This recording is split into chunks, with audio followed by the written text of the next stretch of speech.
Okay, at the Den this weekend, Millwall welcome Southampton. Let's check in with our experts and see which way this one is going to go. I can't predict it. Good evening, Will. Good evening, Joe. How are you? Evening. Good evening. Will, Millwall need a win from somewhere. Haven't won since Yeah. October 2nd. Not playing badly, but can't get over the line. Talk to us about the Watford game. What was your view on that? Like you said, we're not playing that badly, if I'm being honest with you. It's just I would like to see us play with a bit more possession. I think that there's a chance for a new manager to come in. I'd like to see a manager that can hold the ball a bit more because I feel like we chase the game a lot. And then I feel like that's what comes towards the end is more the tiredness on the players of just constantly being without the ball. Like if you look at the possession stats, I think it was like 34% in the Watford game that we had. So I think that's what we need to come in. I think that once you get this, looking at it now over the past couple of games, I know I've been probably the most pessimistic. It's hard not to be when you're a Millwall fan, but we looks like if we can get the right manager in, it might be a case of this thing can shift. But then I said, like I said before, it's very cruel. You get it wrong and it goes the other way. Nathan Jones has apparently been mulling over it now as well. I think that could be good. Whether he'd leave us like he did to Luton and come back and all that whatnot, you don't know. But yeah, I think we looked okay, not too bad. Yeah, let's just get your view on the managerial point of view. Just so QPR obviously got rid of Ainsworth last week, and within a couple of days, midweek, of appointing a new manager. Millwall seems to be taking the slower approach. In your view, are you concerned that there doesn't seem to have been a plan on the back of firing your manager, or are you happy to ride this out and take your time to get the right appointment? I'd be happy to take my time. I think if, like I said, if you rush it and we make the wrong decision, then like it could go like completely wrong way. I think taking the time for this one, there is something good there. There's not the funds there, but there is something good at the football club going on. Do you know what I mean? There is a good group of lads there. Last season proved that. Like I said, I'd rather us take our time, get it right, and see some decent football being played at the Den.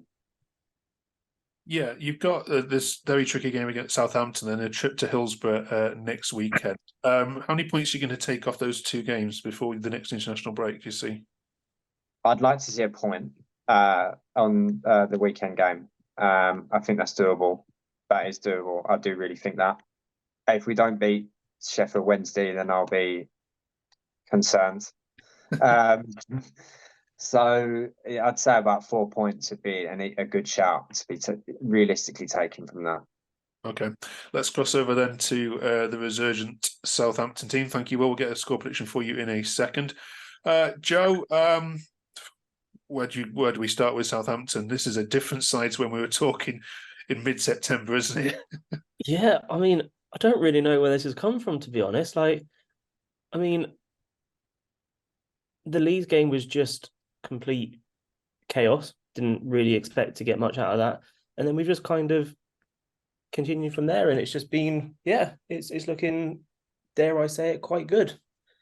Yeah, I mean, you're sitting in fourth, and you've got, it's very rare for a team to be sitting in fourth that's got a negative goal difference, which is completely bizarre. You've got this 6-match unbeaten run. You've got 14 points in that process. Does it only highlight those games against Rotherham and Preston where you did drop points? Because you could be right up there, couldn't you, on breathing down Ipswich's neck had you not dropped silly goals in games you should easily have won.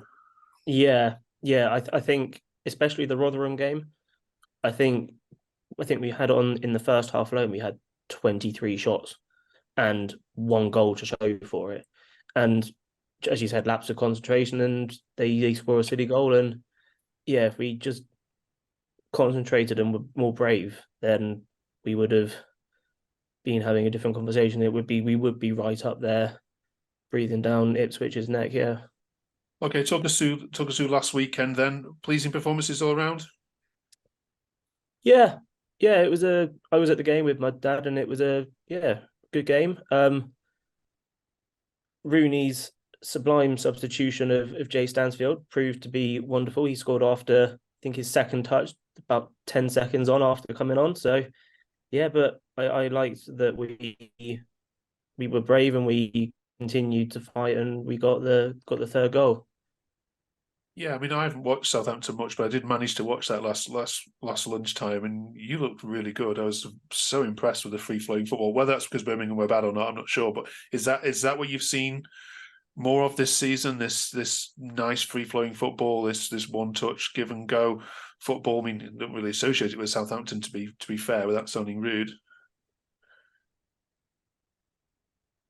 No, I mean, yeah, it's a nice change. Like I was a little bit concerned with Martin coming in, because it is a completely different shift to what we've been used to with the pressing like sort of system. But yeah, I like what I see. It's good. Like there are still teething issues with some mistakes coming in, but yeah, I'm liking what I see, and I think it will be good for us. Okay, let's get some score predictions then, please. Millwall against Southampton. Will, what are you reckoning? I reckon a 1-1 draw. Okay. Joe? I'm going to go with a 3-1 Southampton win. Amazing. Okay. I can't call this one. I give up predicting Millwall results, Will, to be honest with you. No, I really do. so do I, to be honest. You and Watford, I just can't, because I've just given up anymore. And I'm not betting on Southampton ever again after the Rotherham game. So, yeah, never put a bet on Millwall. Never put them in an accumulator. Worst game for it. Right, listen, you two, enjoy the game. We'll talk to you next week, and then you get a little break the week after. So cheers for your input again. Nice one, fellas. Cheers. Bye. Cheers, guys.